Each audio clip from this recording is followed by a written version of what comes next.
va lire, euh, on va lire 2 Corinthiens 11, verset 3. 2 Corinthiens 11, verset 3. On va lire seulement ce verset-là. Ensuite, vous allez pouvoir vous asseoir et puis je vais continuer avec un autre passage dans Apocalypse 2.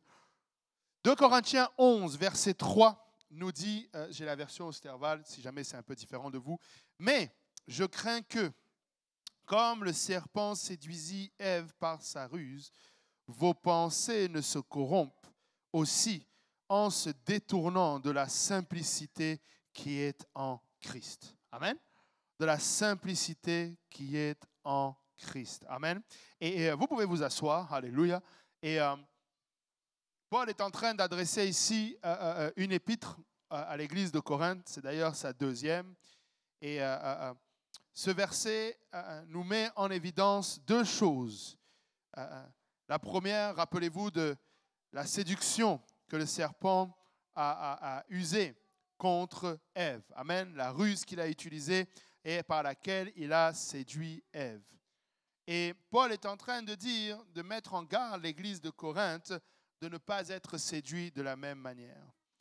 Mais de ne pas non plus être détourné de la simplicité qui est en Christ. Amen. Et ce verset fait pas vraiment partie de l'étude d'aujourd'hui, mais m'a marqué pour nous rappeler les voies de l'Éternel sont simples. Le plan de Dieu est simple. Amen. Il n'y a pas plus simple que les voies de l'Éternel. Amen. Sa parole n'est pas compliquée. Ses voies ne sont pas compliquées. Ses plans ne sont pas compliqués. Ne cherchons pas à rendre la chose plus compliquée. Amen. Lorsque ça devient flou, il y en a qui disent, quand c'est flou, c'est qu'il y a un loup. Amen. Quand c'est flou, c'est pas de Dieu. Amen. Vous connaissez que dans le jour de la Pentecôte, Pierre a expliqué ou a répondu à ceux qui cherchaient une explication à savoir, mais que veut dire cela? Il a cité le prophète Joël en disant que c'était ce que le prophète Joël avait prophétisé. Laissez-moi vous dire que le prophète Joël avait prophétisé que l'Éternel, dans les derniers jours, répandrait de son esprit sur toute chair. Mais il avait prophétisé autre chose aussi. Il avait prophétisé que son peuple ne serait plus jamais dans la confusion. Amen. Il n'y a pas raison d'être confus dans la maison de Dieu. Amen. Et c'est pourquoi même l'étude biblique est importante. Amen. Nous devons arriver à cette place où nous aimons la parole de Dieu, où nous méditons la parole de Dieu, où nous sondons la parole de Dieu et où nous comprenons la parole de Dieu. Amen. La parole de Dieu ne doit pas être un mystère pour toi. Amen. En tant qu'enfant de Dieu, la parole de Dieu ne peut pas demeurer un mystère. La parole de Dieu ne peut pas demeurer quelque chose de trop loin ou de trop compliqué. Amen. Il a choisi des Galiléens. D'ailleurs, toujours le jour de la Pentecôte, ceux qui étaient venus, les Juifs pieux qui sont venus de toutes les nations, étaient surpris de se dire, mais ces hommes sont Galiléens, comment les entendons-nous louer Dieu et glorifier Dieu et parler des choses merveilleuses, chacun dans notre langue. Et c'était une façon de dire, ces Galiléens ne sont pas aussi intelligents que nous. Mais laissez-moi vous dire, cette parole est facile pour tout le monde, même pour le simple qui ne s'égare pas. Amen. Et une chose que nous devons, alors que nous sommes vraiment dans cette moisson de la fin des temps, frères et sœurs, nous devons être conscients que le diable va essayer de nous distraire par différentes choses. Des fois, comme nous l'avons chanté, par des situations rocambolesques, des situations qui vont prendre notre attention, vont drainer notre attention. Tu sais, c'est des petites choses. Tu sais, tu te lèves le matin, ton pneu est crevé alors que tu avais un rendez-vous important. Tu sais, des choses qui te tombent dessus, des factures, toutes sortes de choses. Mais nous ne devons pas être distraits. Amen. Nous devons rester concentrés. Et ne soyons pas non plus distraits dans ce que le Seigneur nous appelle à faire. Amen. Restons simples. Je parlais avec quelqu'un, je lui disais, tu sais, quand tu sens que tu t'éparpilles, reviens à l'essentiel, le salut des âmes. Le salut de ton âme et le salut des autres âmes. Amen. Merci Seigneur pour tout le reste. Mais s'il faut faire le ménage, on va faire le ménage jusqu'à revenir à l'essentiel. Le salut de mon âme et le salut des âmes. Amen. Et si tu veux te poser la question, comment est-ce que je peux être plus efficace avec Dieu ou qu'est-ce qui est superflu? Fais le ménage dans ce qui t'empêche de persévérer personnellement et d'exhorter d'autres à se sauver de cette génération perverse. Amen. Ça doit vraiment être la base. Ça doit vraiment être la base. Amen. Alléluia. On va lire dans Apocalypse chapitre 2, versets 12 à 17. Et aujourd'hui, on va faire, en tout cas, c'est une étude que je n'ai pas encore enseignée, que vraiment j'ai travaillé aujourd'hui dessus. Donc vous allez m'aider. Amen. On va aller étape par étape. On va étudier Balaam et on va parler un peu des Lécolaïtes. Amen. Apocalypse 2, versets 12 à 17. La Bible nous dit, écrit aussi à l'ange de l'église de Pergame, voici ce que dit celui qui a l'épée aiguë à deux tranchants. Je connais tes œuvres et le lieu que tu habites où Satan a son trône. Ça, c'est Montréal, non? Et tu retiens mon nom et tu n'as point renié ma foi, même au jour où Antipas, mon fidèle martyr, a été mis à mort au milieu de vous où Satan habite. Ah, c'est l'église de Saint-Laurent, non? Elle retient son nom, elle n'a pas renié la foi. Amen.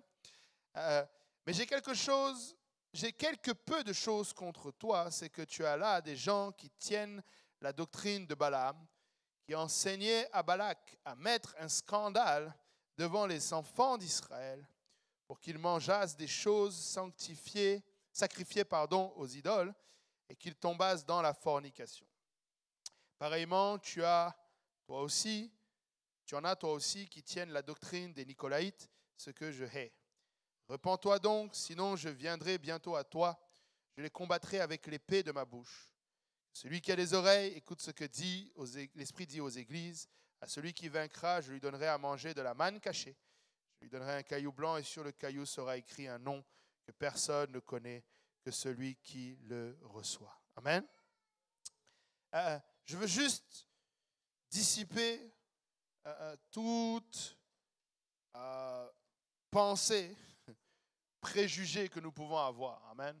Lorsque nous lisons des livres comme celui d'Apocalypse, où un prophète, souvent c'est les prophètes qui sont un peu durs à prendre, la parole doit rester du miel pour nous. Amen. Elle doit rester quelque chose d'agréable pour nous. Amen. Nous ne sommes pas, comment dire, nous devons être matures. Amen. Nous devons être capables de prendre plus que du lait, plus que des caresses. Nous devons être capables de comprendre ce que le Seigneur veut nous dire. Amen. Et c'est comme quand le Seigneur nous reprend sur un péché quelconque. Et même la première fois que le Seigneur nous a repris par rapport au fait que nous étions pécheurs, certes, nous avions un sentiment de culpabilité, un sentiment de honte, mais ce que le Seigneur cherchait, c'était la conviction afin que nous nous repentions. Amen. Il n'a jamais été question de nous détruire, il n'a jamais été question de nous exposer pour nous exposer et nous faire honte. Non, c'était simplement pour nous redresser et nous emmener à la repentance. Amen. Et donc, parmi les écrits des églises, notamment celles que nous lisons ici, il ne s'agit pas ici de pointer le doigt et dire que il y en a un qui est Balak, l'autre qui est Balaam ou l'autre qui est Nicolaïte. C'est d'essayer de voir comment on peut éviter ces pièges-là. Amen. Nous ne voulons pas être ceux qui sont comme Balaam. Amen. Nous ne voulons pas avoir des Balaam parmi nous. Nous ne voulons pas avoir des Nicolaïtes parmi nous. Et c'est pourquoi nous voulons regarder à ce que représente Balaam, qu'est-ce que Balaam a fait et comment on peut l'éviter. Amen. Ce ne sera certainement pas la première fois que vous l'entendez, mais c'est important d'avoir des piqûres de rappel. Amen. Et l'histoire de Balaam, on la retrouve dans le livre de Nombres. Amen. Livre de Nombres, à partir du chapitre 22. Nombres.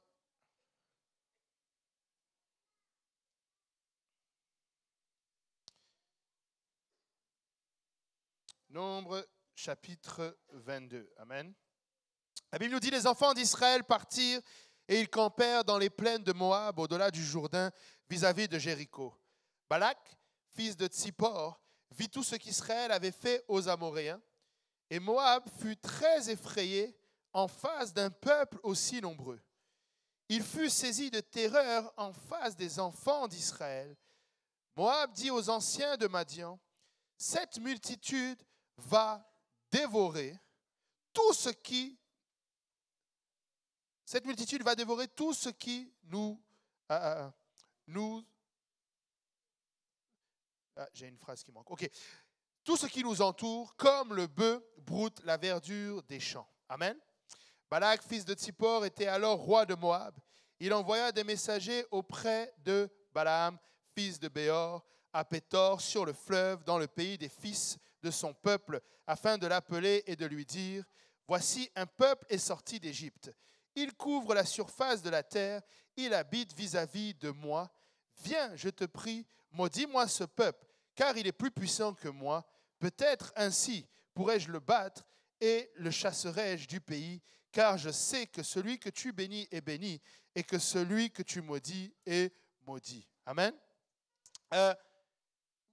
Rappelez-vous plus tard, dans les Écritures, lorsque deux espions vont aller espionner la terre promise, ils vont rencontrer une femme du nom de Rahab. Et Rahab va tenir un discours similaire à celui-là, en disant, « Vous êtes sortis d'Égypte, et nous avons entendu ce que Dieu a fait pour vous. Et nous savons que vous êtes un peuple puissant, que votre Dieu est puissant. Et d'ailleurs, depuis que nous l'avons entendu, nous avons peur et nous craignons. » Amen. Et Rahab a profité de cette occasion pour se sauver, elle et sa famille. Amen. Elle a dit, souvenez-vous de moi lorsque vous viendrez prendre. Elle savait qu'il allait le prendre. Amen. Mais dans ce cas-là, Balak a une attitude différente. Et une chose qui est toujours impressionnante de voir dans la parole de Dieu, c'est comment des hommes qui sont censés, parce qu'ils occupent quand même des positions importantes, telles que roi ou encore pharaon, comment ils devraient être capables de réaliser une chose. Si le même peuple est sorti d'Égypte de manière triomphante, laisse-moi te dire que Moab ne fera pas long feu devant. Mais l'ennemi, ça ne va pas le décourager. Amen. Il va quand même essayer de venir. Amen. Et nous devons être conscients de cela. Amen.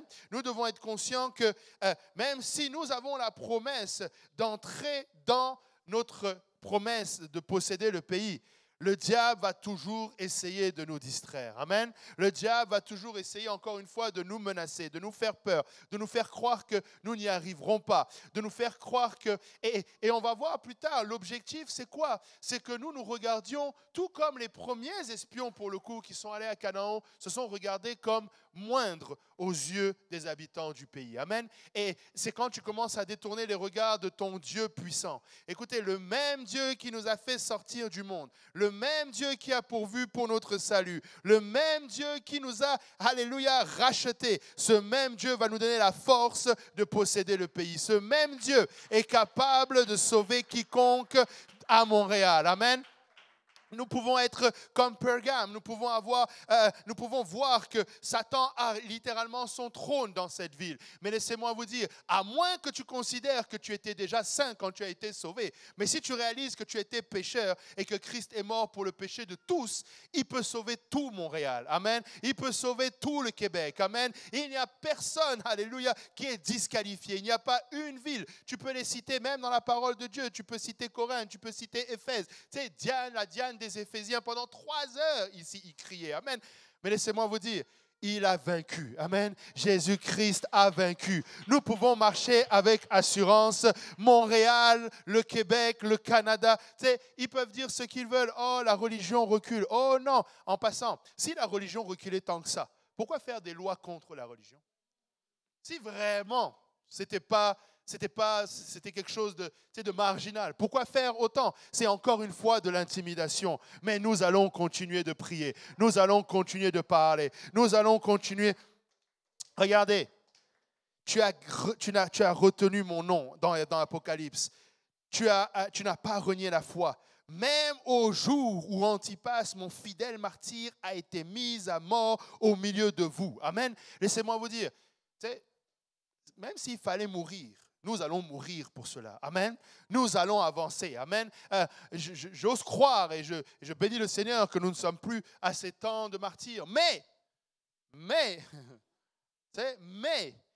j'entendais, je ne sais plus c'est combien, quelqu'un a peut-être le chiffre au Nigeria, ils ont tué des chrétiens récemment, dans des églises, je ne sais plus combien. Et la barbarie était que ils sont arrivés avec des armes, des kalachnikovs, mais ils ont déposé les armes et ils les ont attaqués avec des machettes. Parce que les armes, ça aurait été peut-être trop facile. Ils sont allés avec des machettes. Le diable est mauvais et méchant, mais l'Église est triomphante. Amen. Alléluia. Peu importe, alléluia, nous allons voir la main de Dieu. Amen. Et donc, Balak, on reprend l'écriture à partir du verset 5. Il envoyait des messagers auprès de Balaam, fils de Béor, à Pétor, sur le fleuve, dans le pays des fils de son peuple, afin de l'appeler et de lui dire, voici, un peuple est sorti d'Égypte, il couvre la surface de la terre, il habite vis-à-vis de moi. Viens, je te prie, maudis-moi ce peuple, car il est plus puissant que moi. Peut-être ainsi pourrais-je le battre et le chasserai-je du pays, car je sais que celui que tu bénis est béni et que celui que tu maudis est maudit. Encore une fois, il n'a pas dû lire toute l'histoire parce qu'Abraham, il a dit, je bénirai ceux qui te béniront et je maudirai ceux qui te maudiront. Amen. Les anciens de Moab et les anciens de Madian partirent, ayant avec eux des présents pour le devin. Ils arrivèrent auprès de Balaam et lui apportèrent les paroles de Balak. Balaam leur dit, passez ici la nuit et je vous donnerai réponse d'après ce que l'Éternel me dira. Et les chefs de Moab restèrent chez Balaam. Dieu vint à Balaam et dit, qui sont ces hommes que tu as chez toi? Amen. On peut déjà faire une pause ici. C'est Balaam qui a dit qu'il va aller consulter l'Éternel, mais c'est l'Éternel qui vient voir Balaam et qui lui demande, qui sont ces hommes que tu as chez toi? Nous devons regarder avec qui nous nous tenons. Nous devons regarder les fréquentations que nous avons. Nous devons regarder les gens qui nous entourent. Amen. L'Éternel va nous poser la question, qui sont les gens qui sont avec toi? Qui sont les gens qui sont chez toi? Avec qui tu te tiens? Si tu te tiens avec quelqu'un qui n'élève pas le nom de Dieu, tu n'as rien à faire avec cette personne. Si tu n'es pas avec quelqu'un qui va t'encourager à persévérer, tu n'as pas à te tenir avec cette personne. Amen. Nous devons nous tenir avec nos frères, nos sœurs, avec des membres, des enfants de Dieu, des gens qui vont élever notre foi, avec qui nous allons pouvoir aiguiser le fer, avec qui nous allons pouvoir marcher, nous allons pouvoir persévérer, avec qui nous allons pouvoir prier, nous allons pouvoir intercéder. Et laissez-moi aller plus loin. Des frères et des sœurs qui ont le même objectif que nous. Et là, je ne parle pas du salut. Ton frère peut être sauvé, mais s'il a encore les yeux tournés vers le monde, il ne regarde pas à la bonne place. Il n'est pas en train de regarder à la bonne place. Nous devons avoir les yeux sur la moisson, frères et sœurs. Nous devons avoir les yeux sur la moisson. Nous devons avoir les yeux sur l'objectif. Nous devons nous encourager à persévérer. Nous sommes en guerre, dans une guerre spirituelle pour le salut des âmes. Pas juste pour notre propre bénéfice, pas juste pour... Et comprenez-moi bien, je ne suis pas en train de dire que le Seigneur ne va pas prendre le temps de nous édifier. Oh oui, il a formé des plans sur nos vies, des plans de bonheur et non de malheur, afin de nous donner un avenir et de l'espérance. Amen. Mais si je veux me tenir avec quelqu'un, c'est avec quelqu'un avec qui nous allons pouvoir aller dans le camp de l'ennemi et faire des dégâts. Amen. Je veux que cette personne, qu'on soit d'un commun accord et qu'on prie pour le salut des âmes. Que l'on prie pour que, alléluia, une âme de plus soit sauvée, un membre de notre famille soit sauvé. Alléluia. Nous voulons le salut des âmes. Amen. Qui sont ces hommes que tu as chez toi? Balaam répondit à Dieu, Balak, fils de Tsippor, roi de Moab, les a envoyés pour me dire, voici un peuple est sorti d'Égypte et il couvre la surface de la terre. Viens donc, maudis-le, peut-être ainsi pourrais-je le combattre et le chasserai-je. Dieu dit à Balaam, tu n'iras point avec eux, tu ne maudiras point ce peuple, car il est béni. Amen. Car il est béni. On reprend verset 13. Balaam se leva le matin, il dit au chef de Balak, allez dans votre pays, car l'Éternel refuse de me laisser aller avec vous. Et les princes de Moab se levèrent, retournèrent auprès de Balak et dirent, Balaam a refusé de venir avec nous. Regardez bien. Balaam a refusé de venir avec nous. Amen. Les Moabites, on dit, c'est Balaam qui a refusé de venir avec nous. Mais Balaam a dit, l'Éternel refuse que j'aille avec vous. Amen. Tu vois que Balaam, si c'était de lui, il serait allé. Amen. Au lieu de dire, non, je ne viens pas avec vous, il dit, Dieu refuse que j'aille avec vous. Amen.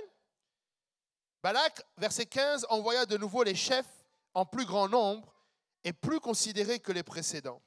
Ils arrivèrent auprès de Balaam et lui dirent, ainsi parle Balak, fils de Tsippor, que l'on ne t'empêche donc pas de venir vers moi, car je te rendrai beaucoup d'honneur, je ferai tout ce que tu me diras. Viens, je te prie, maudis-moi ce peuple. Balaam répondit et dit aux serviteurs de Balak, quand Balak me donnerait sa maison pleine d'argent et d'or, je ne pourrai faire aucune chose, ni petite ni grande, contre l'ordre de l'Éternel, mon Dieu. OK? Donc là, on se dit, Balaam, c'est bien. Tu as bien répondu. Amen.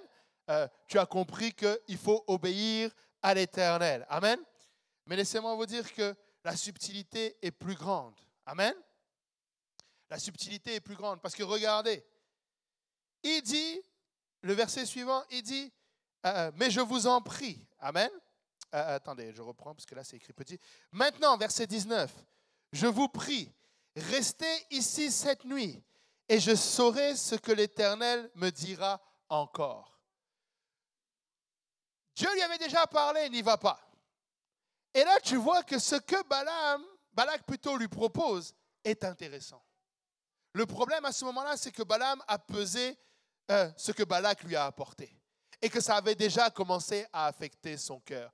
Parce que si ça ne l'avait pas affecté, il n'aurait pas demandé, restez quand même, je vais aller demander à l'Éternel pour voir ce que je vais faire. Amen.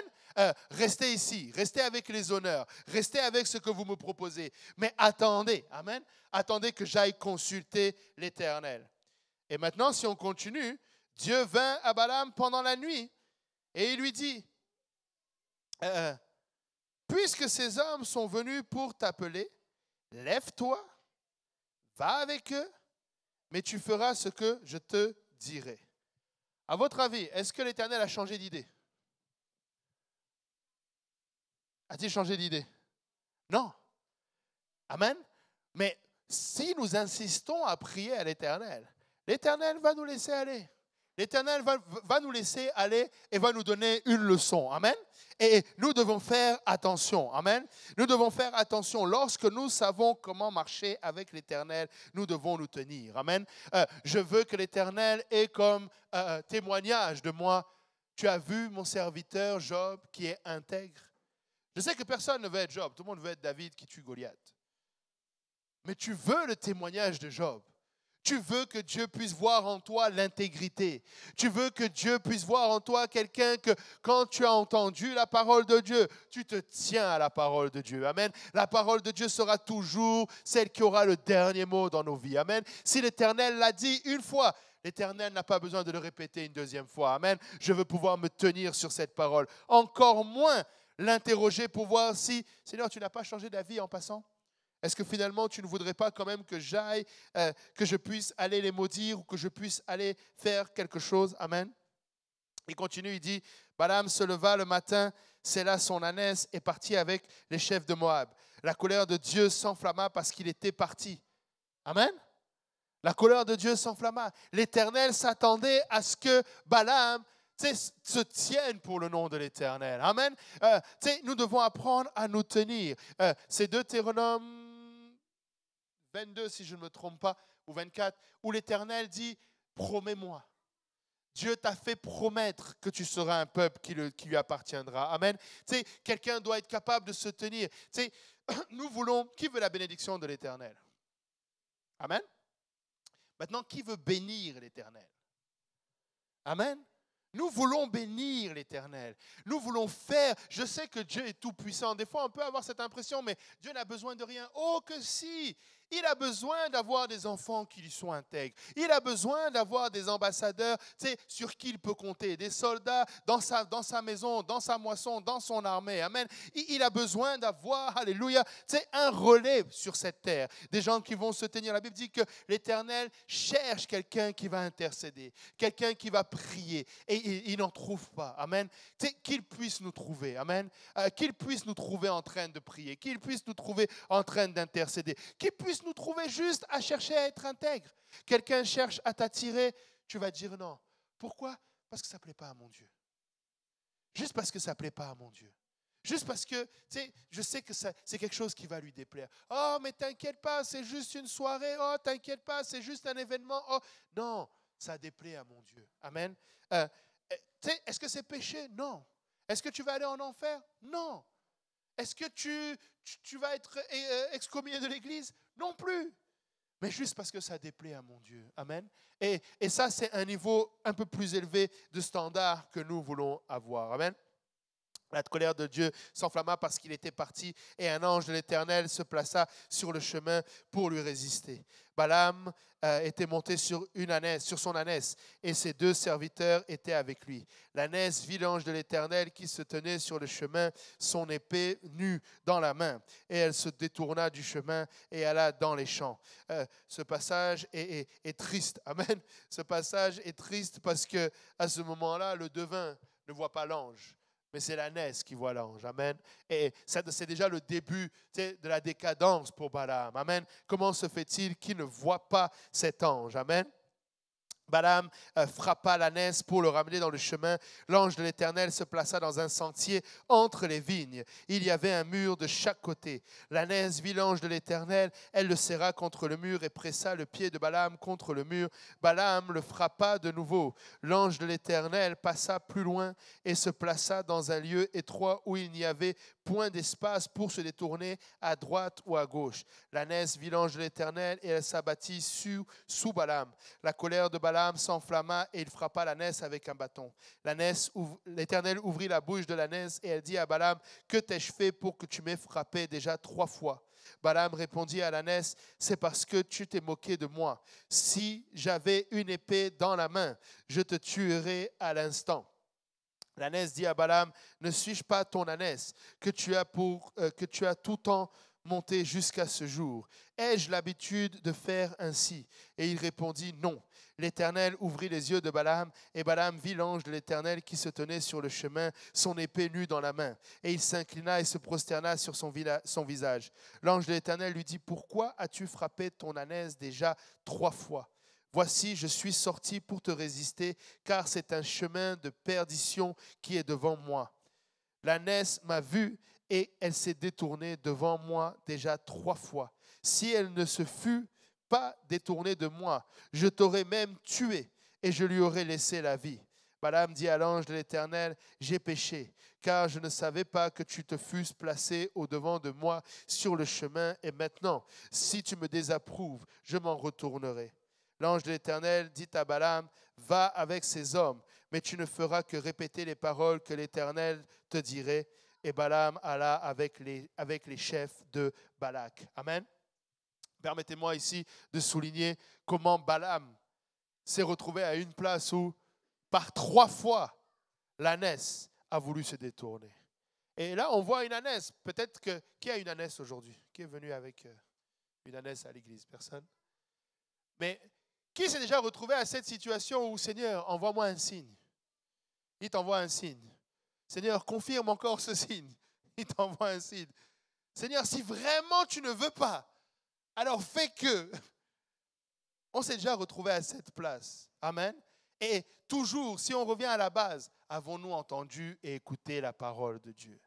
Et Dieu, dans sa miséricorde, il nous met des obstacles, il fait des situations, il crée des situations pour nous alerter. Amen. Et le Seigneur fait ces choses-là pour notre bien. Amen. Et remarquez, l'ânesse lui dit, mais est-ce que tu m'as déjà vu comme ça?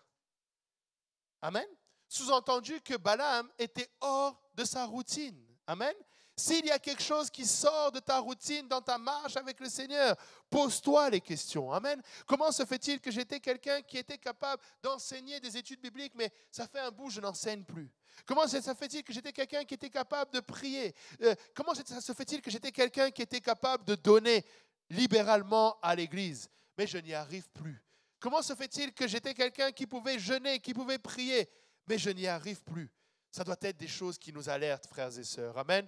Lorsque des choses qui, dans notre marche, certainement, si on extrapole même, certainement que l'ânesse est en train de dire, mais toutes les fois où on t'a appelé pour servir Dieu, N'est-ce pas que je t'ai conduit jusqu'à destination? Toutes les fois où tu devais aller bénir un peuple ou faire quelque chose, n'est-ce pas que je suis venu avec toi? Je ne t'ai jamais fait ça. Mais aujourd'hui, pourquoi est-ce que tu ne considères pas que quelque chose est différent?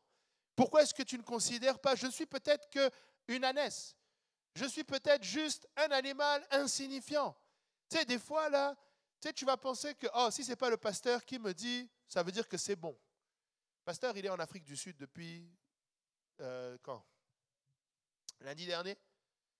Donc, parce qu'il n'est pas là depuis 7 jours, tu peux te permettre, tu ne veux pas laisser quelqu'un d'autre éventuellement te ramener sur le droit chemin.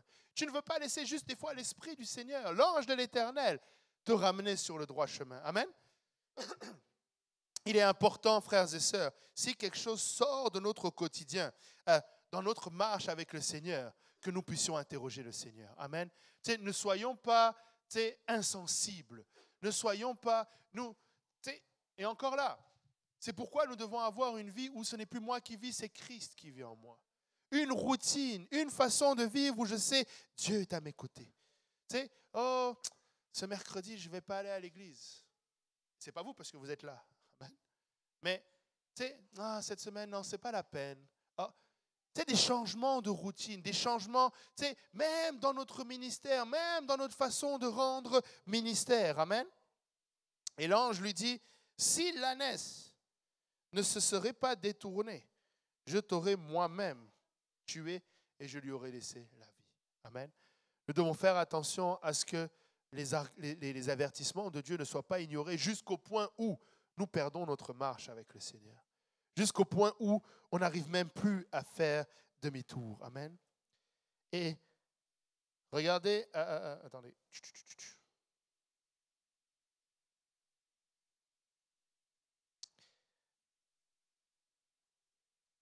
Verset 34. J'ai péché car je ne savais pas que tu te fusses placé au-devant de moi sur le chemin. Et maintenant, si tu me désapprouves, je m'en retournerai.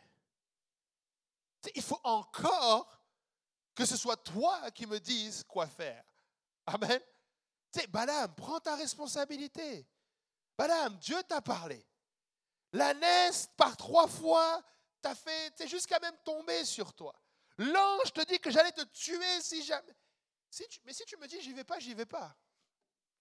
Balaam, quand même, ça serait bien que là, à un moment donné, tu comprennes que Dieu ne veut pas que tu y ailles. Oh non, si tu me... Nous devons... Peut-être qu'il était trop spirituel. Non, je veux être sûr. Tu sais ce qui est bon. Amen. Tu sais ce que l'Éternel demande de toi. Amen. Et l'ange lui dit quoi? Ok, vas-y. Va avec ces hommes, mais tu ne feras que répéter les paroles que je te dirai. Et Balaam alla avec les chefs de Balak. On continue. Balak apprit que Balaam arrivait et qu'il sortit à sa rencontre. Il sortit à sa rencontre jusqu'à la ville de Moab, qui est sur la limite d'Arnon, à l'extrême frontière. Balak dit à Balaam, n'ai-je pas envoyé auprès de toi pour t'appeler? Pourquoi n'es-tu pas venu vers moi? Ne puis-je donc pas te traiter avec honneur? Balaam dit à Balak, voici, je suis venu vers toi maintenant. Mais sera-t-il permis de dire quoi que ce soit? Je dirai les paroles que Dieu mettra dans ma bouche. Là, tu vois que Balaam est un peu dans une espèce de lutte. Il est un peu en train d'essayer de reprendre le dessus. Balaam alla avec Balak et ils arrivèrent à Kirjath-Utsot. Balak sacrifia des bœufs et des brebis et il envoya à Balaam et aux chefs qui étaient avec lui. Ça, c'est un détail qui semble anodin. Mais Balak était en train d'adorer ses idoles. Il était en train d'offrir des sacrifices. Et Balaam était en train de prendre part à ce que Balak avait sacrifié. Amen. C'est un haut lieu. Kirjath-Utsot, c'est un haut lieu. Le matin, Balak prit Balaam et le fit monter à Bamoth-Baal, d'où Balaam vit une partie du peuple. Remarquez bien, Bamoth-Baal. Baal, c'était la divinité des Moabites, de pas mal de monde aux alentours, qui étaient des adorateurs de Baal. On avait vu tout à l'heure, on a parlé tout à l'heure des prophètes de Baal.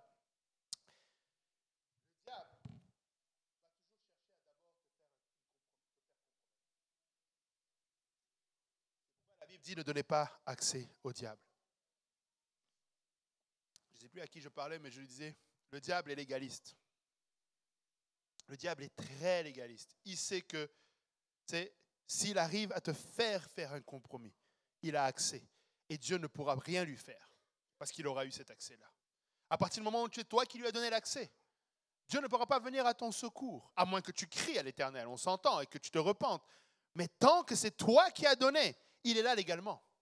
Il n'a pas forcé, il n'a pas... Non, il a juste fait un petit compromis.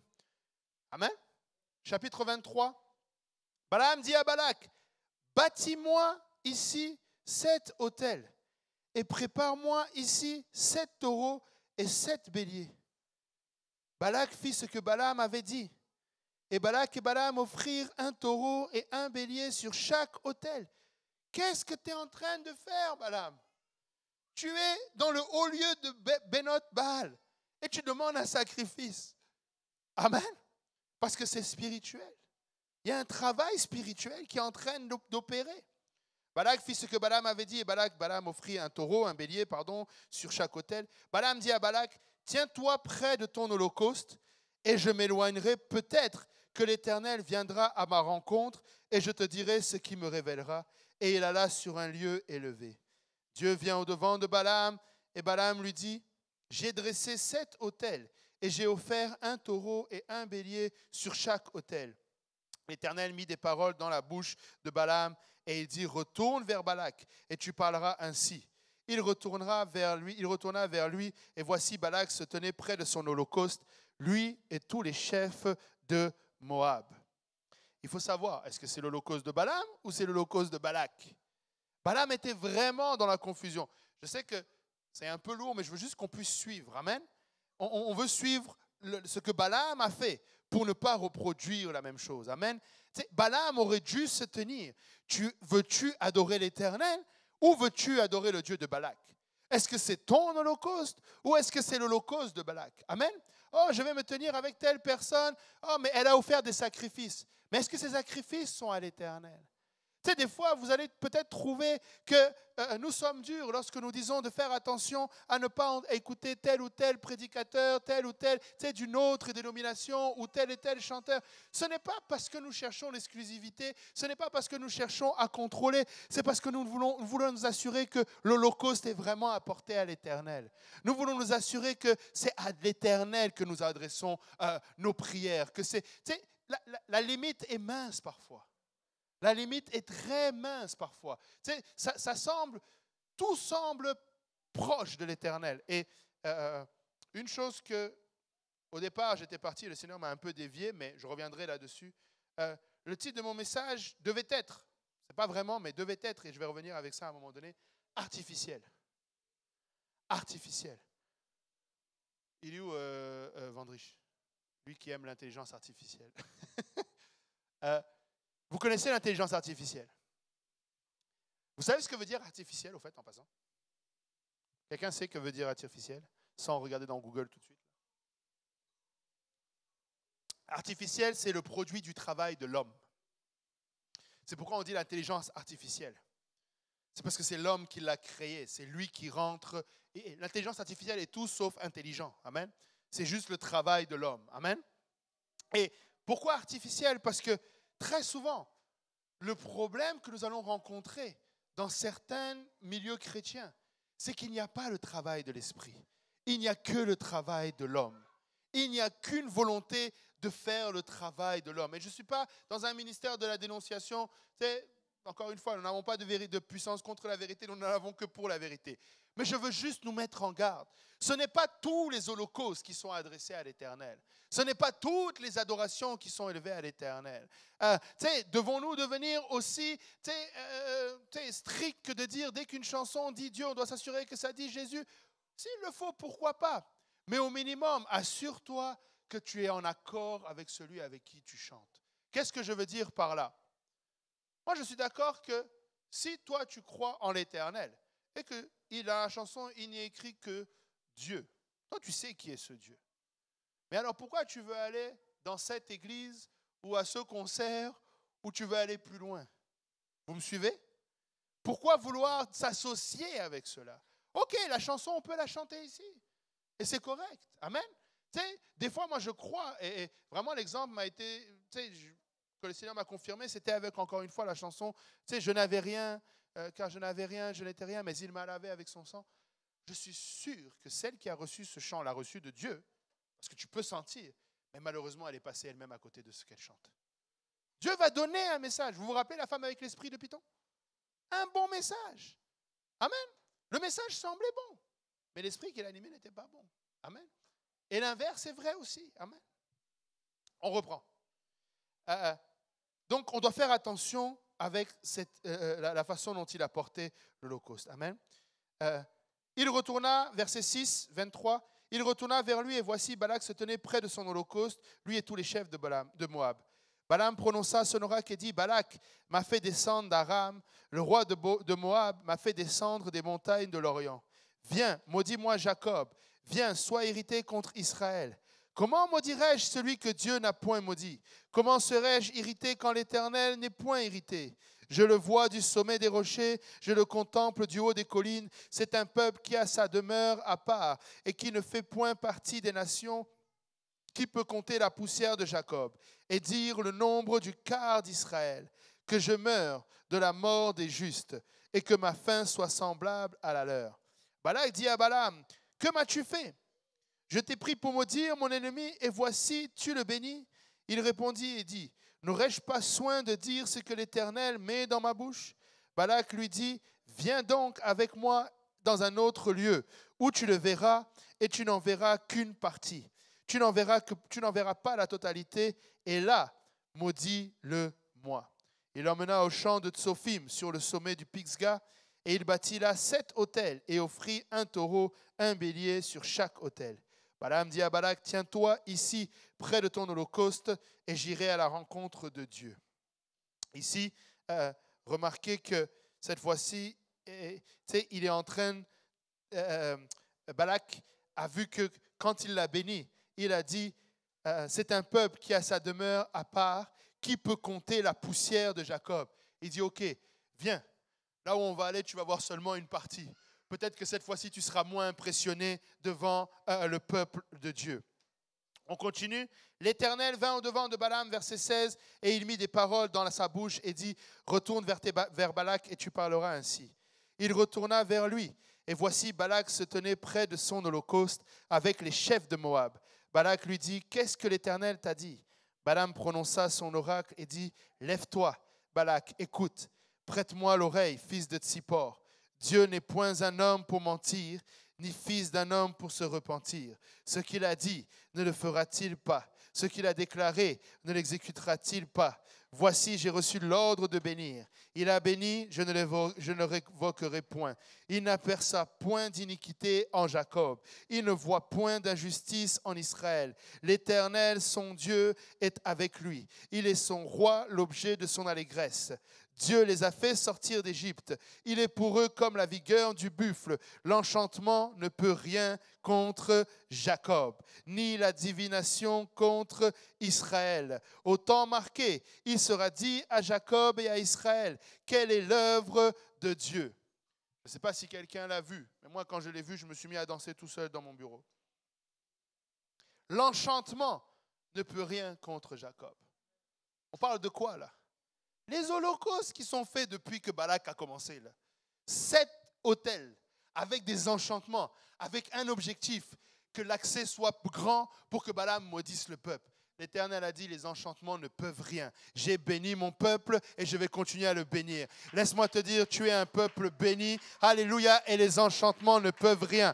Ils vont essayer, alléluia, de mettre ces autels. Ils peuvent essayer. Et en passant, regardez, l'Éternel dit, verset 22, Dieu les a fait sortir d'Égypte.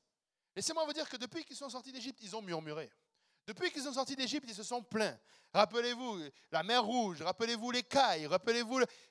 Ils se sont plaints. Mais l'Éternel, il a dit, ça là, ça n'a rien à voir. Tu ne peux pas venir. L'accusateur de tes frères, Dieu ne s'associe pas avec le diable pour t'accuser. Amen. Laisse le diable faire, mais nous allons continuer de bénir. Amen. Nous allons continuer de proclamer la bénédiction de Dieu. L'Église est triomphante. Amen. Les portes de l'enfer, ne prévalent point contre l'Église. Amen. Nous ne sommes peut-être pas parfaits. Oh, mais on devrait faire les choses au milieu de nous. Oh, il y a des gens qui font ceci au milieu de nous. On ne prie pas, on ne fait. Oui, mais l'Éternel bénit quand même son Église. L'Éternel fait que son Église avance. L'Éternel fait que son Église prospère. Oh, vraiment, tu sais, Pasteur Kaosi, tu devrais plutôt faire ça comme ça. Laissez-moi vous dire, l'Église est bénie. Et le Seigneur nous a bénis avec nos dirigeants que nous avons. Le Seigneur sait pourquoi il nous a donné ces dirigeants-là. Ne regardons ni à droite ni à gauche. Tu sais, et je le dis, je sais que des fois ça peut choquer la façon dont je le dis, mais il n'y a pas meilleur berger que le pasteur Kaosi. Il n'y a pas. Parce que c'est mon berger. Et s'il y en avait un mieux, je sais que Dieu me l'aurait donné. Et si Dieu m'a donné le pasteur Kaosi, c'est que c'est le meilleur berger pour nous. Il connaît, il sait, il entend de la part de Dieu. Amen. Nous voulons nous aligner avec lui. Je sais que des fois, c'est comme si, quelqu'un m'a déjà dit, vous voulez que le pasteur contrôle vos vies. Oh oui. Oh oui. Sur le plan spirituel, là, je veux qu'il contrôle ma vie. Je veux qu'il me dise, non, là, tu ne manges pas de la bonne herbe. Rappelez-vous, il me fait reposer dans de verts pâturages. Tu sais, je ne veux pas, je ne sais pas pour vous, mais quand j'ai appris que tu peux t'intoxiquer avec ce qu'il y a dans les pâturages, tu sais, je fais encore plus attention. Quand j'écoute des prédications, si j'ai un doute, souvent vous entendez, des fois, pas souvent, mais des fois le pasteur il va dire, ah, le pasteur Jean-Yves m'a envoyé. Mais c'est parce que je veux m'assurer que c'est bon ce que j'ai écouté. Je veux qu'il me dise, ah non, ça là, là, il y a quelque chose qui ne marche pas là. Je veux avoir son feedback. Je suis conduit par mon berger. Amen. Tu sais, non, il y a un manque de conviction. Je vais continuer. Je vais boire une gorgée de d'abord. Nous n'aimons pas le contrôle. Mais laissez-moi vous dire, le diable veut le contrôle. Et si ce n'est pas lui qui l'a, quelqu'un d'autre doit l'avoir. Je sais que ultimement, c'est Christ. Mais il a choisi le berger que nous avons. Amen. Nous devons être soumis à notre berger. Ici, c'est Pasteur Kaosi. Si nous étions ailleurs, ça serait ailleurs. Si c'était, je ne sais pas, de la même manière que Pasteur Kaosi, lui-même, il est soumis à son berger qui est Pasteur Graham. Frères et sœurs, n'ayez pas peur. N'écoutez pas la voix qui vous dit « Oh, mais tu as le droit de faire aussi. Tu sais, tu peux entendre de la part de Dieu. Est-ce que vraiment tu es obligé? » Tu sais, ils veulent toujours contrôler ta vie. Toutes les personnes que j'ai entendues dire ça, aujourd'hui, sont dans la misère. Ils sont misérables. Oh, Dieu veut contrôler ma vie, Dieu veut contrôler mon couple, Dieu veut contrôler mes études. Enfin, pas Dieu, mais le pasteur veut contrôler. Oh, le pasteur ceci, oh, le pasteur cela. Et en fait, je vais vous dire pourquoi ça vient me chercher. Parce que c'est tellement faux. Encore si c'était vrai. Peut-être que, tu sais, mais c'est tellement faux. C'est tellement faux. Mais une chose qui est sûre, la rébellion n'est pas bonne. Une chose qui est sûre, la rébellion n'est pas bonne. J'ai mis quelque chose ici. Oui, la rébellion. Quel est l'inverse de la vérité? Le mensonge. Amen. La vérité, le mensonge. Amen. Quel est l'inverse de la vie? La mort. Amen. La rébellion, c'est l'inverse de l'autorité. Tu vas toujours te rébeller parce que tu considères que cette autorité-là, elle n'est pas bonne pour moi. Ah non, je veux sa place, je veux avoir l'autorité. Nous avons besoin d'une couverture d'autorité sur nous, frères et sœurs. Nous avons besoin. Et tu sais, nous devons marcher. Pourquoi je suis rendu là? Mais en tout cas, nous devons marcher sous autorité. Amen. On revient. L'enchantement ne peut rien contre Jacob, ni la divination contre Israël. La divination ici, ce serait quoi la différence entre l'enchantement et la divination? La divination, c'est ce que va utiliser quelqu'un pour te faire peur. Oh, je t'ai vu, Dieu là, il m'a montré, il m'a dit, tu vas mourir. Oh, il m'a montré, tu ne vas pas réussir. En fait, c'est prophétiser quelque chose d'autre que ce que Dieu a prophétisé. Oh, tu sais, vous là, à l'église là, de Saint-Laurent, bientôt, tu sais, vous allez fermer. L'église de Saint-Laurent est appelée à triompher. Amen. Et l'église du Dieu vivant est appelée à triompher. Amen. Nous allons triompher. Et ceux qui m'accusent de chauvinisme, regardez ma tête. Alléluia. Oh Seigneur. Le Seigneur est en train de dire que nous allons triompher. Amen.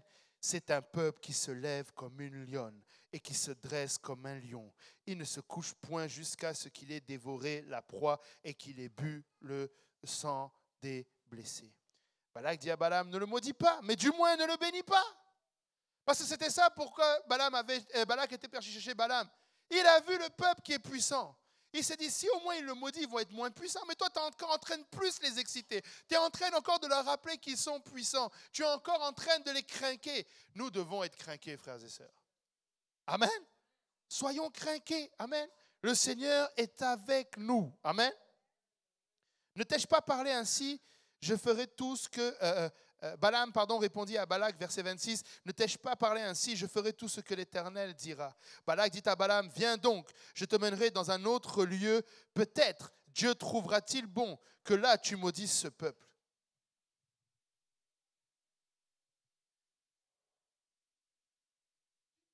Tu te rends compte? Il pense que Dieu va... Nous sommes appelés à bénir, frères et sœurs. Nous sommes appelés à bénir. Amen. Tu peux arriver à cette place où tu penses que l'Éternel va être avec toi. Oh Seigneur. Et regardez où est-ce qu'il l'emmène. Balak mena Balaam sur le sommet du Péor. Retenez bien Péor. À la fin, on va revenir là-dessus. Sur le sommet du Péor, en regard du désert. Balaam dit à Balak, bâtis-moi ici 7 autels et prépare-moi ici 7 taureaux et 7 béliers. Balak fit ce que Balaam avait dit et il offrit un taureau et un bélier sur chaque autel.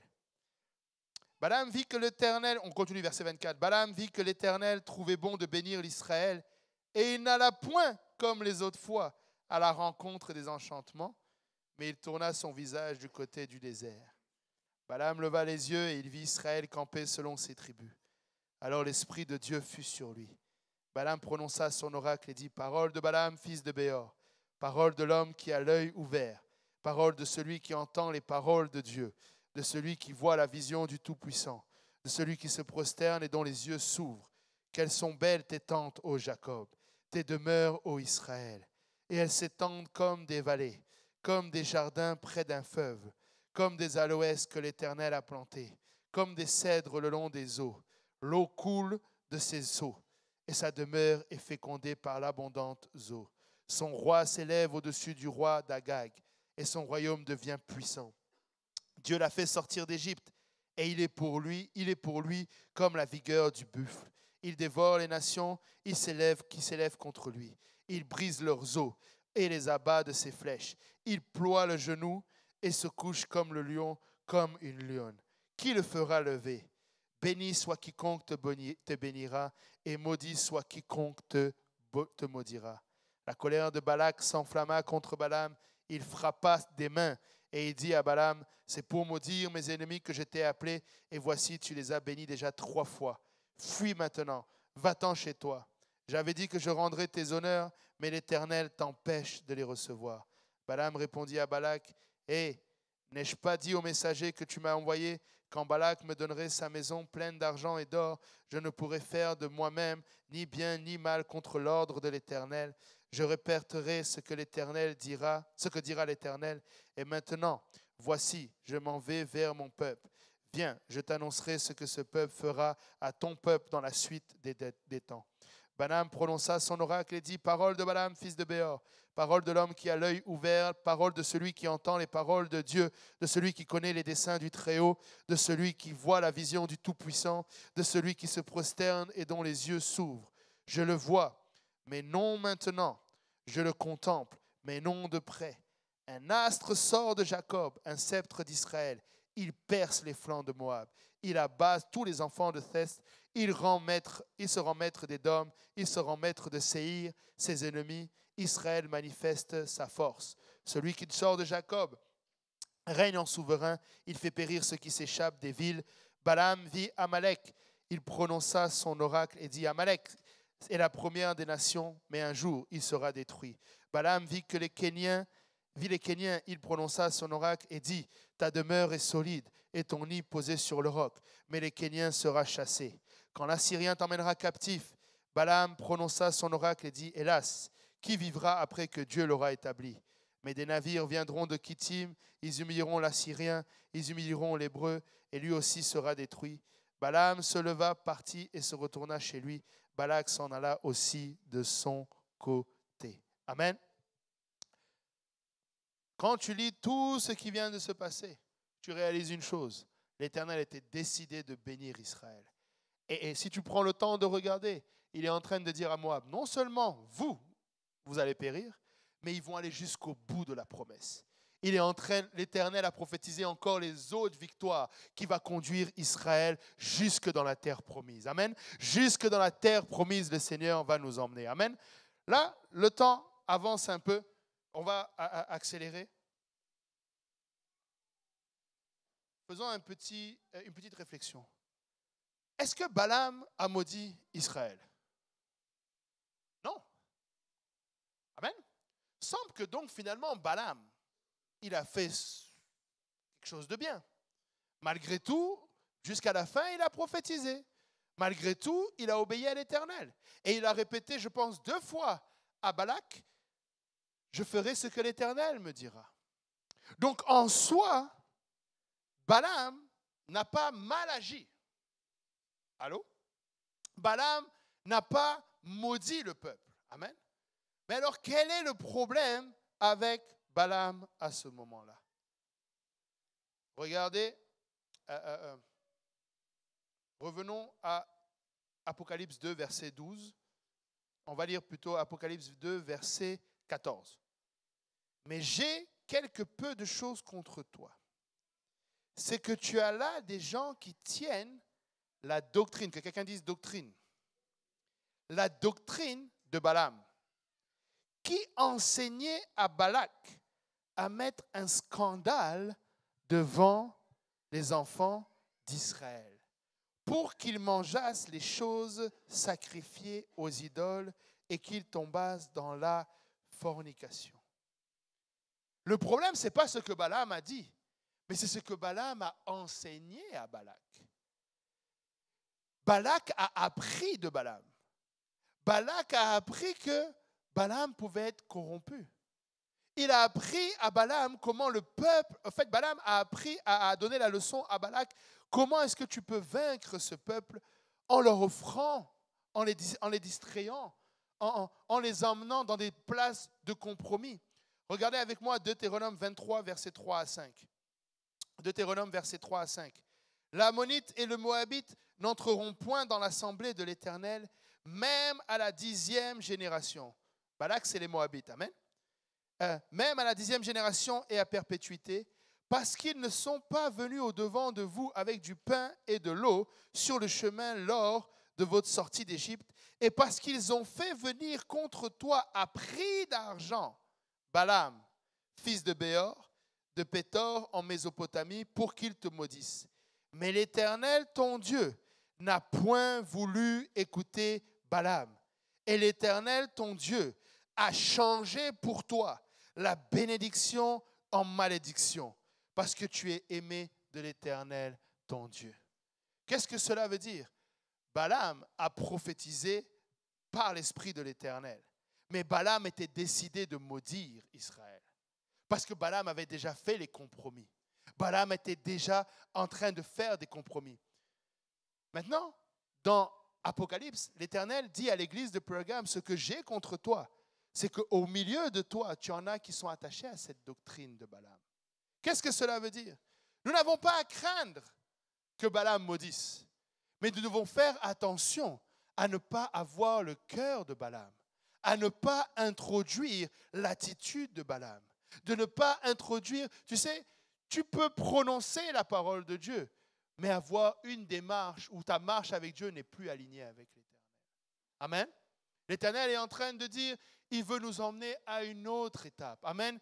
Ne regarde pas seulement à ce qui sort de la bouche, mais va plus loin et assure-toi que ta marche avec Dieu est sincère, que nous sommes clean. Je veux venir devant l'Éternel et demander, Seigneur, sonde-moi. Seigneur, je veux avoir la bonne attitude. Je ne veux pas faire les choses par cupidité. Je ne veux pas me tenir ici pour ma propre gloire. Je ne veux pas chanter pour ma propre gloire. Je ne veux pas servir Dieu pour des gains. Je ne veux pas le faire pour l'argent, pour la gloire, pour la reconnaissance. Je veux le faire en étant soumis à Dieu et par son esprit. Amen. Oh oui, tu peux venir et conduire le peuple dans l'adoration. Tu peux venir et conduire le peuple. Tu sais, tu peux faire une étude biblique et la personne va être bénie. Amen. Les paroles qui sont sorties de la bouche de Balaam, c'était des bénédictions. Mais Balaam était perverti déjà. Et le problème, c'est que ça s'est infecté. Ça s'est infecté. Je disais, une fois j'enseignais à Purpose Institute et je disais ceci, n'enseigne pas ce que ton pasteur n'enseigne pas. Allô? N'enseigne pas tes propres convictions. Tu sais, des fois, nous sommes là, nous faisons une étude biblique, même explorons la parole de Dieu. Avez-vous remarqué que vient un manuel avec explorons la parole de Dieu? Tu sais, tenons-nous au manuel. Tenons-nous à ce que nos pasteurs nous ont appris. Et parce que le danger est celui-ci. Tu vas aller, bon, tu sais, je cherche, mais là, je ne trouve pas, mais tu vas enseigner quelque chose, tu vas enseigner une opinion ou une préférence. Et demain, Pasteur Kaosi se tient ici et il enseigne autre chose. La personne que tu suis, qu'est-ce que tu penses qu'elle va penser de Pasteur Kaosi? Elle ne va pas penser du bien. Amen. Et ça, c'est la doctrine de Balaam. Là, je suis en train de parler de la doctrine de Balaam. C'est apprendre à faire des compromis, apprendre à aller vers des idoles. Amen. Nous devons apprendre l'intégrité. Amen. Nous devons apprendre l'intégrité. Nous devons faire attention aux faux prophètes. 2 Pierre 2, chapitre 2, à partir du premier verset.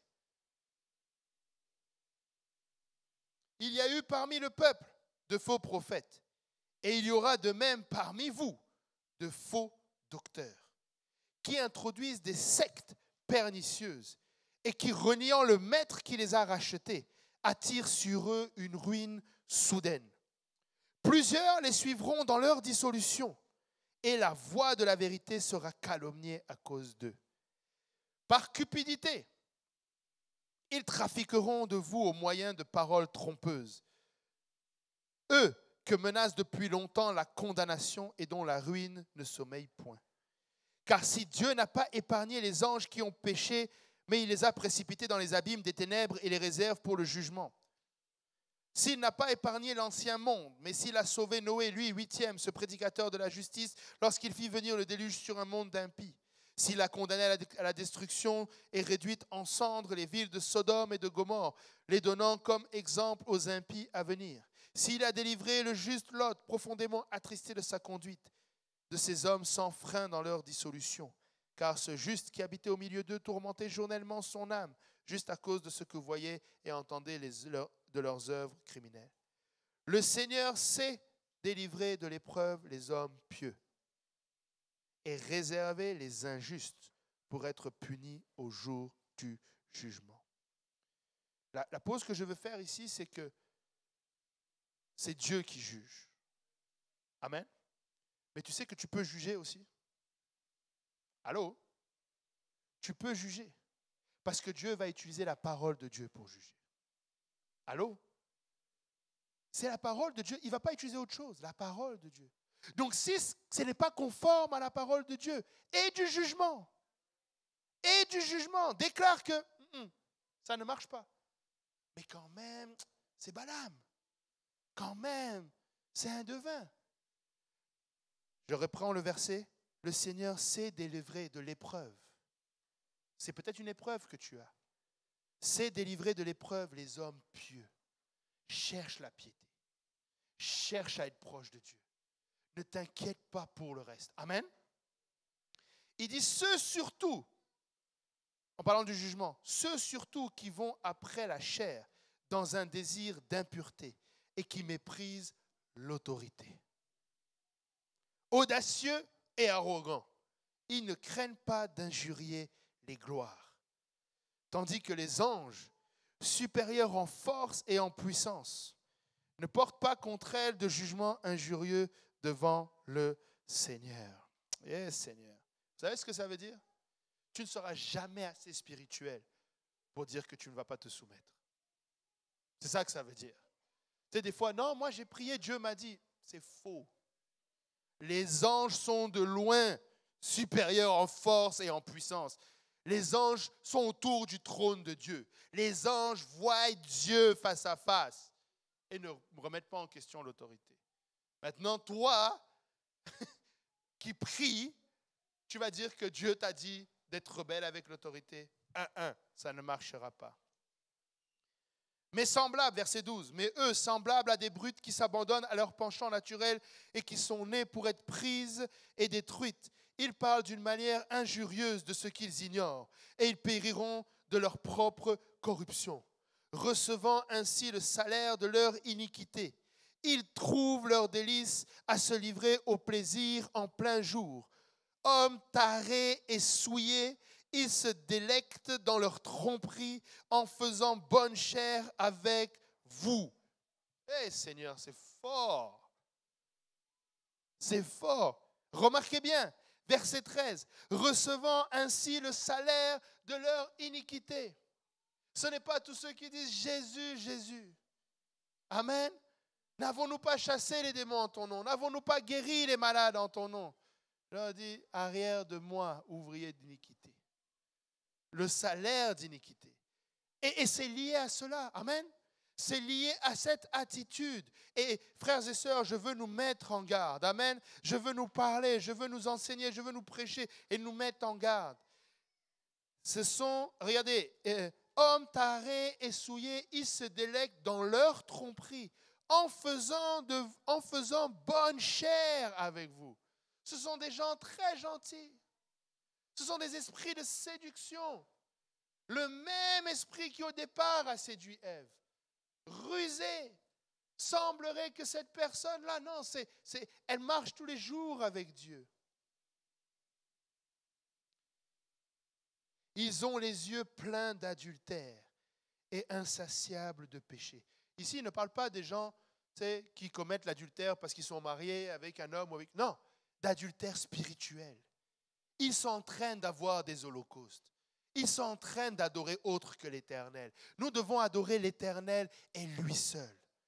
Ça doit être notre priorité et lui seul, de tout notre cœur, de toute notre âme, de toute notre force. Ils ont les yeux pleins d'adultère et insatiables de péché. Ils amorcent les âmes mal affermies. Ils ont le cœur exercé à la cupidité. Ce sont des enfants de malédiction. Après avoir quitté le droit chemin, ils se sont égarés en suivant la voie de Balaam, fils de Bossor, qui aima le salaire de l'iniquité, mais qui fut repris pour sa transgression. Une ânesse muette faisant entendre une voix d'homme arrêta la démence du prophète. Il était rendu à la démence. Ces gens-là sont des fontaines sans eau, des nuées que chasse un tourbillon. L'obscurité des ténèbres leur est réservée. Avec des discours enflés de vanité, ils amorcent par les convoitises de la chair, par les dissolutions, ceux qui viennent à peine d'échapper aux hommes qui vivent dans l'égarement. Ils leur promettent la liberté quand ils sont eux-mêmes esclaves de la corruption, car chacun est esclave de ce qui a triomphé de lui. N'écoute pas le pasteur Kaozi, n'écoute pas le pasteur Boaz. Ils veulent te priver de liberté. N'écoute pas leurs enseignements sur la sanctification. N'écoute pas ceci, ne fais pas cela. On est libre. Celui que le Fils de l'homme a franchi est réellement libre. Tu n'es pas obligé de le suivre, ces enseignements. Avec des discours enflés de vanité. Tu peux devenir riche. Tu sais c'est quoi la vanité? C'est dès qu'on détourne les regards de ce qui est éternel. Dès qu'on détourne les regards des âmes, ça devient de la vanité. Oh, mais on pourrait faire ceci, on pourrait faire tel programme, on pourrait faire ce... Mais est-ce que ça a un impact éternel? Est-ce qu'une âme va bénéficier de cela? Est-ce que ton âme va bénéficier de cela? Est-ce que ça va avoir un impact éternel? ils leur promettent la liberté quand ils sont eux-mêmes esclaves de la corruption.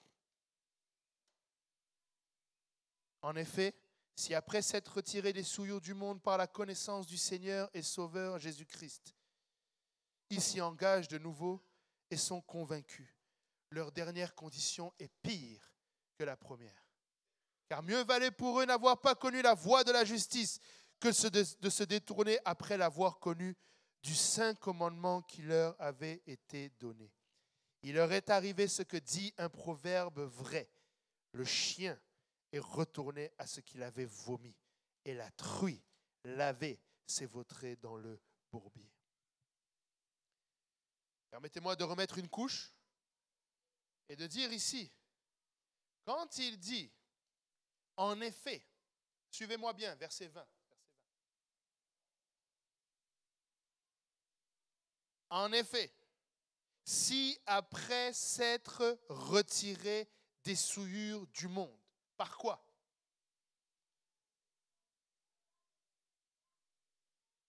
Par la connaissance du Seigneur et Sauveur, pas par le baptême. Allô? Pas par le baptême, pas par une activité spirituelle ou autre, par la connaissance du Seigneur et Sauveur Jésus-Christ. Qui t'a enseigné? Qui t'a conduit à la connaissance que tu as du Seigneur Jésus-Christ aujourd'hui? Qui t'a conduit dans la présence de Dieu? Tu sais, aujourd'hui, on va mépriser celui qui s'est assis et qui nous a enseigné. On va mépriser celui qui nous a appris à connaître le Seigneur Jésus-Christ. Je suis arrivé dans ce pays, je ne connaissais pas le Seigneur comme je le connais aujourd'hui. Je ne savais pas qu'il n'y avait qu'un seul Dieu, frère Boaz. Je ne savais pas que être baptisé au nom du Père, du Fils et du Saint-Esprit, ce n'était pas un baptême valable aux yeux de Dieu. Et je ne l'ai pas appris par révélation divine dans ma chambre. Pasteur Kaosi s'est assis dans mon salon et m'a apporté la connaissance du Seigneur et Sauveur Jésus-Christ. Nous devons rester attachés à celui qui nous a appris la connaissance. Nous ne connaissions pas. Je ne sais pas, peut-être que vous étiez plus avancé que moi. Mais je veux connaître d'où est venue cette connaissance. Amen. C'est pourquoi il dit, après s'être retiré des souillures du monde par la connaissance du Seigneur et Sauveur Jésus-Christ, ils s'engagent à nouveau et sont vaincus. Leur dernière condition est pire que la première. Lorsque nous nous rebellons de cela, lorsque nous acceptons, alléluia, Balaam au milieu de nous. Balaam, encore une fois, c'est vraiment la tendance à vouloir commettre l'adultère. On va relire dans Apocalypse. Mais j'ai quelque peu de choses contre toi, c'est que tu as là des gens qui tiennent la doctrine de Balaam et qui enseignaient à Balak à mettre un scandale devant les enfants d'Israël pour qu'ils mangeassent des choses sacrifiées aux idoles. Ils tombassent dans la fornication. Écoutez, éventuellement, là, si nous ne faisons pas attention, ça semble juste spirituel, mais ça va finir dans la chair. Le fruit s'est vu par la suite. Les enfants d'Israël, alors qu'ils campaient, alors que, on ne va pas le lire là parce que le temps avance, mais alors qu'ils étaient campés et ils étaient pour prendre Moab, ils ont finalement pris les filles de Moab, ils ont commencé à coucher avec elles, et ils ont commencé à offrir des sacrifices aux idoles de Moab. Et c'est dans cet épisode où, je pense, c'est Éléazar, si je me rappelle bien le nom, qui est venu, qui avait transpercé, parce que pendant qu'ils étaient en train de se faire reprendre, il y en a un qui est parti chercher une fille et qui l'avait amenée dans sa tente. Et c'est ce jeune homme, quand il est venu, qui les a transpercés, l'homme et la femme, que la colère de Dieu, la Bible dit que la colère de Dieu s'est apaisée. Qu'est-ce que tu es en train de dire? Ce que je suis en train de dire, c'est que nous devons faire attention à notre marche. Amen. Que le Seigneur nous aide à considérer nos voies. Que le Seigneur nous aide à reconnaître ceux qui ont la doctrine de Balaam parmi nous. Amen. Et je ne suis pas en train d'accuser qui que ce soit ici. Comprenez-moi bien. Mais je dis juste que nous devons apprendre à demander au Seigneur, sonde-nous. Et je vais le redire, soyons soumis à notre pasteur. Et je ne dis pas ça parce qu'il n'est pas là seulement. Amen. Je dis ça parce que c'est ça qui nous garde. Joseph était aimé de son père. Amen. Et Joseph, c'était un stouleur. Allô? Tout ce que ses grands frères faisaient, Joseph allait dire à son père. Allô? Mais c'est ça aussi qui lui a permis d'avoir la bonne attitude. Je ne dis pas d'aller accuser ton frère. Je n'ai pas demandé de jouer le rôle du diable. Amen. Mais si tu vois la rébellion parmi nous, ne tombe pas dedans. Si tu vois l'esprit de Balaam parmi nous, intercède pour ton frère. Ne colporte pas. Frères et sœurs, n'allez pas écouter ou entendre ce que je n'ai pas dit. Ne commençons pas à nous pointer les uns les autres. Non, c'est lui Balaam, c'est lui. Non. Mais si nous avons l'esprit de Balaam au milieu de nous, ne tombons pas dans ce piège. Prions. Nous n'avons pas à lutter contre la chair et le sang. Tu ne veux pas que ton frère périsse, pas plus que ta sœur, pas plus que... Nous voulons que tous y arrivent. Mais pour autant, on ne va pas laisser Balaam prendre des territoires au milieu de nous. Nous n'allons pas laisser juste la rébellion s'installer. Nous n'allons pas commencer... Et c'est valable parmi nous ici à Saint-Laurent, c'est valable parmi nous dans toute la chrétienté, pour citer personne. Toute la chrétienté, frères et sœurs. Oh, mais il est chrétien. Est-ce qu'il y a Balaam là-bas? Est-ce que tu es sûr que l'autel est à la bonne place? Est-ce que tu es sûr que le sacrifice est apporté seulement à Dieu ou parfois aux idoles? Je veux que ce soit l'Éternel qui prenne plaisir dans cet holocauste. En terminant, relisons, on va se lever tous ensemble.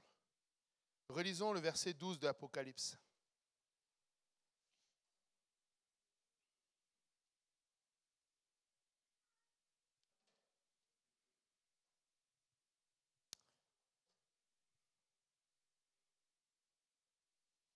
Écrit aussi à l'ange de l'église de Pergame. Voici ce que dit celui qui a l'épée aiguë à deux tranchants. Amen.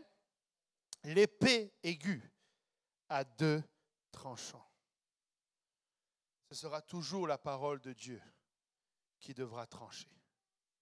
Amen. Il est la parole faite chair.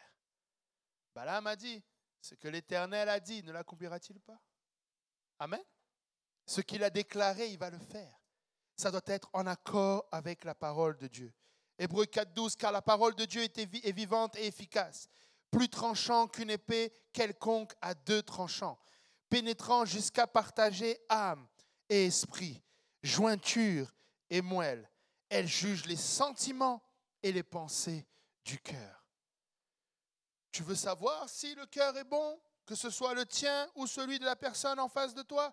Tu n'es pas capable de lire le cœur de la personne, même pas de toi-même. Mais tu as la parole de Dieu pour ça. Tu peux distinguer. Tu peux regarder, et avant de t'associer avec quelqu'un, sommes-nous sur la même page par rapport à la parole de Dieu? Avons-nous le même objectif par rapport à la parole de Dieu? Frères et sœurs, nous ne pouvons pas permettre à Balaam d'avoir sa doctrine parmi nous. Nous ne pouvons pas nous permettre. Parce que le début du passage que nous avons lu, Dieu voit que nous gardons son nom. Dieu voit notre foi. Dieu sait que nous avons même le siège de Satan. Et ce n'est pas le problème du siège de Satan au milieu de nous. Mais c'est la doctrine de Balaam. C'est ce qui peut nous empêcher d'avancer. C'est peu de choses, mais c'est beaucoup de choses pour que le Seigneur le souligne. Amen. Et on aurait pu parler des Nicolaïtes, mais il est déjà avancé. Amen. On reviendra sur les Nicolaïtes. Mais qui va éviter la doctrine de Balaam? Amen. Demandons l'aide du Seigneur. Amen. Demandons au Seigneur, soyons des amoureux de la parole de Dieu.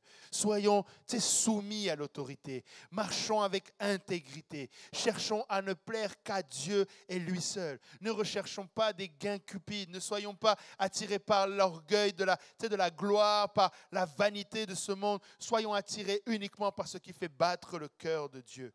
Les âmes, les âmes, les âmes. Amen. Alléluia. Élevons nos voix. Alléluia, Éternel, notre Dieu et roi. Papa, Seigneur, alléluia, nous venons devant toi, Papa. Seigneur, tu nous parles aujourd'hui, papa, et nous ne voulons pas être insensibles. Nous ne voulons pas, Seigneur, alléluia, passer à côté, Seigneur, de ce que tu veux faire au milieu de nous.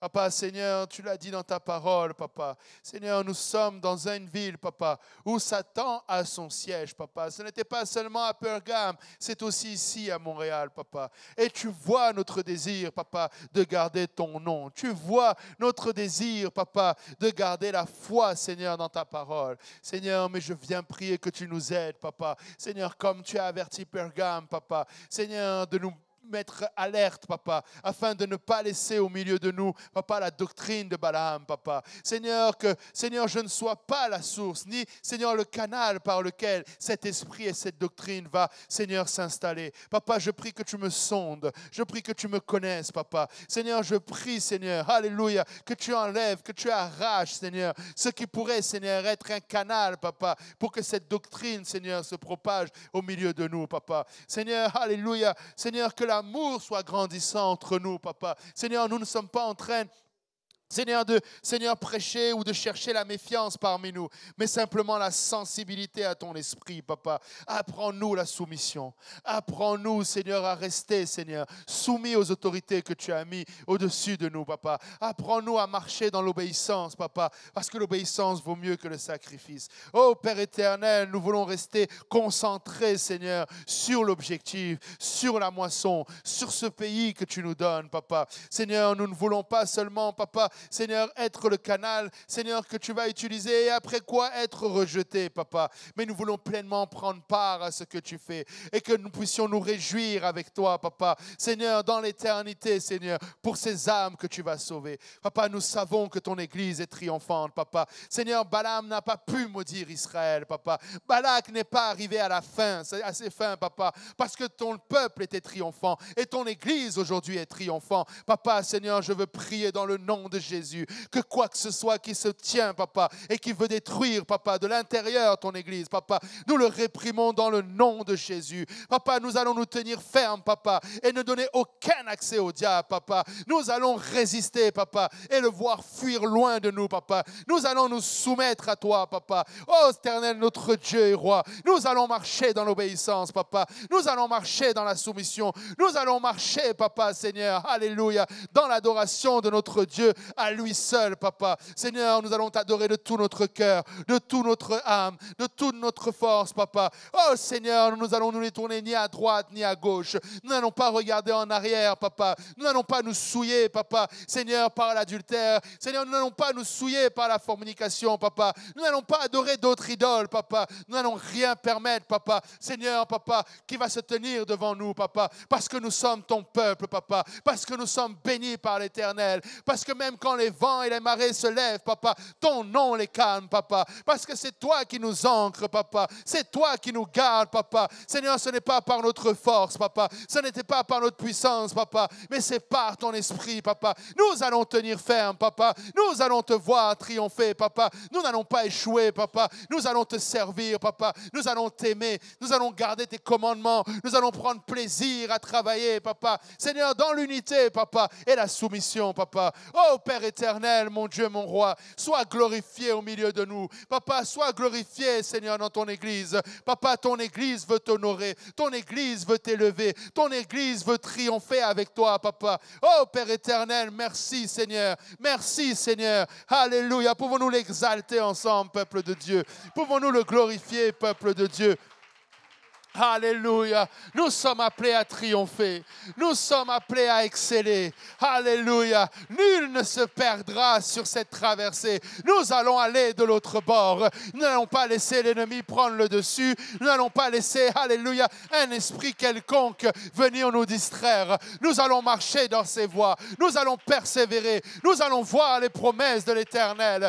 Nous refusons, alléluia, toute distraction. Nous refusons toute perte au milieu de nous. Alléluia. Alléluia. Nous allons tenir. Nous allons tenir.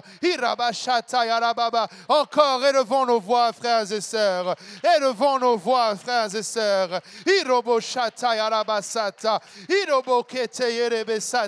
Nous allons triompher. Seigneur, nous allons garder notre marche. Seigneur, nous n'allons pas laisser la doctrine de Balaam au milieu de nous. Seigneur, nous allons refuser cela, Papa, dans le nom de Jésus.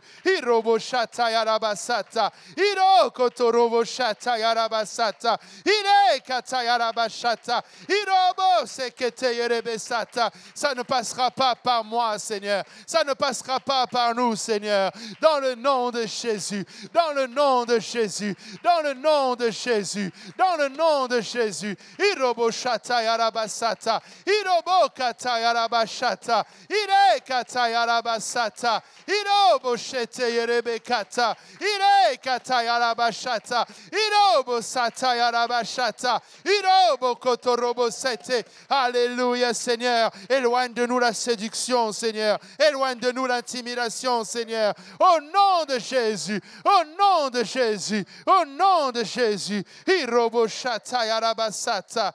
Hirobo sheteyerebesata. Hirobo katayarabashata. Hirobo seteyerebesata. Alléluia.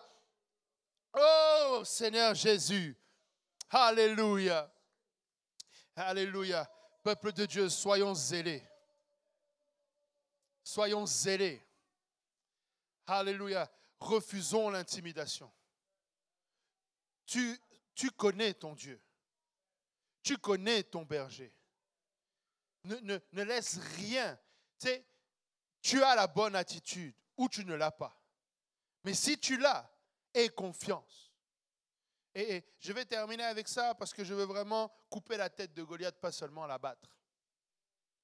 S'il y a un conflit d'autorité, tu connais qui est l'autorité. Allô? S'il y a un conflit d'autorité, tu sais qui est ton autorité. C'est ici, à l'église de Saint-Laurent, pour le peuple francophone, c'est Pasteur Kaosi qui est l'autorité. S'il y a un conflit d'autorité, tu sais qui est l'autorité. Ne te laisse pas intimider. Et je dis ça par connaissance parce qu'il y a eu de l'intimidation. Oh, mais non, mais tu sais. Non, je ne sais pas. Je sais qui est l'autorité. Je sais qui est le pasteur. Et je sais qui aura le dernier mot. Si ça ne sort pas de la bouche de mon autorité, je ne vais ni à droite, ni à gauche. Aussi beau que ça peut sembler, mais je ne vais pas aller me dévier. Amen. Oh, mais moi aussi, je suis pasteur. Ce n'est pas mon problème. Je ne vais pas injurier les gloires, mais ça n'est pas mon problème. Oh, mais moi, ça n'est pas mon problème. Je sais qui est mon autorité. Et je marche sous la soumission de cette autorité. Amen. Pouvons-nous battre nos mains pour le Seigneur. Alléluia.